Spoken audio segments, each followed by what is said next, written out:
Hey, good afternoon. At approximately 11:13 this morning, our department received a tip that a wanted federal felony fugitive, Fabian Jones, a 28-year-old Beloit man, was inside a residence in the 900 block of Gerald Street. Mr. Jones is known to us to be armed and dangerous and a wanted felon, and the federal warrant is a result of an investigation by the Beloit Police Department back in March of this year. Since that time, our department, along with the U.S. Marshals Service, has been seeking Mr. Jones.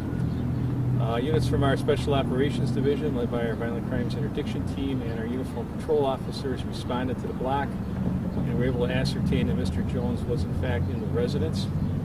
Contact was made verbally from the outside, and Mr. Jones, for some period of time, refused to exit the residence. Additional resources responded to properly contain and set up a perimeter, and nearby households were noticed so that they could make themselves safe in the event that we had to deploy a tactical operation. At the same time, our tactical operations unit was readied and staged, as we did not know what Mr. Jones was ultimately going to decide. Contact and communications continued. After a period of time, Mr. Jones said he was going to come out the front door. After several false statements that he was coming out the door, he finally did exit the front door, holding a bottle of liquor and another object in his hands, and refused to comply with officers' directives, drop the items, and go to the ground so he could be placed in cuffs without injury. At that time, one of our officers deployed a less lethal beanbag deployment, which struck Mr. Jones, rendering him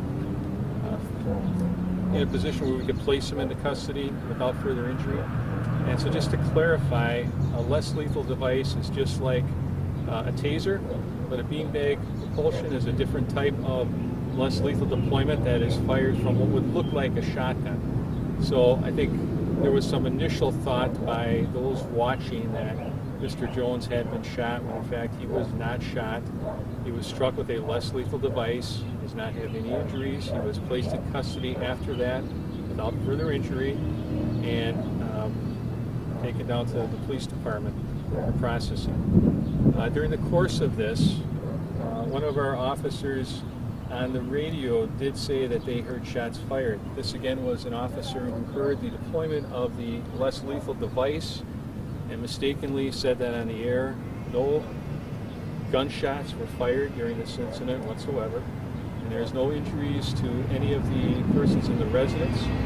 Two of our officers received minor injuries during the situation outside the house as the crowd became unruly and attempted to gain access to Mr. Jones. During that time, we also had to call for additional mutual aid from Winnebago County, South Beloit PD, and the Town of Beloit Police Department, who assisted us with crowd control and traffic management. So we appreciate their assistance in this. We also have Beloit Fire here. We are in the process of executing a search warrant on this house. However, during initial entry, we have 4 persons detained who were hiding in the house, so they're being detained pending the results of the search. We also identified that one of the persons in the house had turned on the natural gas, so the house was filled with gas. Obviously a very dangerous situation, not only for the people inside, but for our law enforcement personnel who would be entering to search this residence. So we backed off on the search until fire and Wisconsin Natural Gas can assure us that the residence is safe for entry, after which we'll complete the search warrant and determine the status of the 4 detained people. Can you say the name of the person that was taken? Fabian Jones, F-A-B-I-A-N Jones. How old? 28-year-old Beloit resident. How did you get led to this? We received a tip from the community that Mr. Jones was in a residence in the 900 block of Gerald. March 2020 or March 2019? March of 20, a couple months ago. Are you able to go into detail about that March 2020 incident? Not at this time. We could provide you with some of those details. I don't have them with me. It was, I can tell you it involved a firearm, and that was the basis for the federal fugitive warrant. So Mr. Jones is a convicted felon. He again was in possession of firearms and then fled Wisconsin, which led to the U.S. Marshals issuing the federal fugitive warrant. You mentioned crowd control being an issue at one point, needing some help with that. Can you go more into detail about how you try to maintain a crowd of people kind of coming around during an operation like this? Sure. Well, I think as we've all seen that there is a large interest in police operations, especially in neighborhoods where some folks might have some questions about whether or not they trust the police, and so they're more interested in seeing what's going on than actually their own personal well-being. This is a very dangerous situation. Mr. Jones is a dangerous and often armed individual, so there was public safety concerns, which is why we put out on social media right away for folks to stay out of the area so that we could safely bring it to resolution. Unfortunately, there was a group of individuals who felt that they wanted to be as close as they could, and when the less lethal device was deployed, I think they mistakenly believed that shots had been fired, and they became somewhat uncontrollable for a period of time, and we had to call for some additional resources to get that crowd under control. Were any more people taken into custody during that? No. How long did it take from starting to come to a resolution to the actual resolution? How long did that take? It was about an hour and a half total. Is there going to be some sort of internal investigation? I know if there was a shot fired from a law enforcement officer, you do an internal investigation and put someone on your working leave. But what happens in a situation like this? Sure. So less lethal is the use of force, and we have a policy and process. Anytime an officer uses any force, even physical with just your hands, there's a report that's filed. The supervisor conducts an investigation on every use of force to make sure that it's in compliance with our policy and protocols. So that's just a standard par for the course. So you'll have one officer then who does get put on some sort of... No, you're talking when someone's involved in a fatal use of force or the use of a firearm, that's when we would place them on administrative leave because there is potential investigation that's occurring and the district attorney has to review that. In this case, this is just a standard use of force like an officer would use in any other day-to-day interactions, which he was dealing with someone who was resistant to the police's direction. And so it's an internal process that gets reviewed. We look at the obviously any body-worn camera, etc., and make sure that they're following the policy. But from everything I know from this particular situation, there's no question that the less lethal use of force was appropriate, and Mr. Jones's behavior, he knows that we know he's an armed felon. For him to exit a building carrying a bottle and another implement and not to cooperate is really nothing more than taunting the police to, in fact, jump to a deadly force situation. And I really have to credit our officers with their excellent self-control and diligence in utilizing the least amount of force necessary to place him in custody.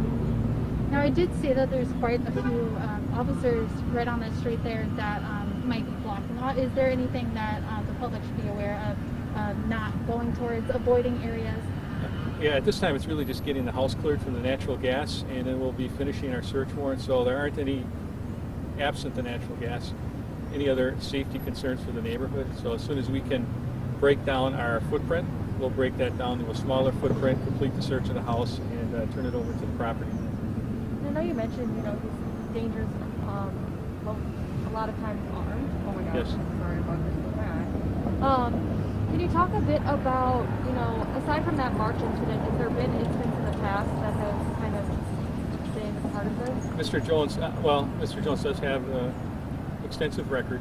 I don't have the details with me at this time. We can certainly provide that.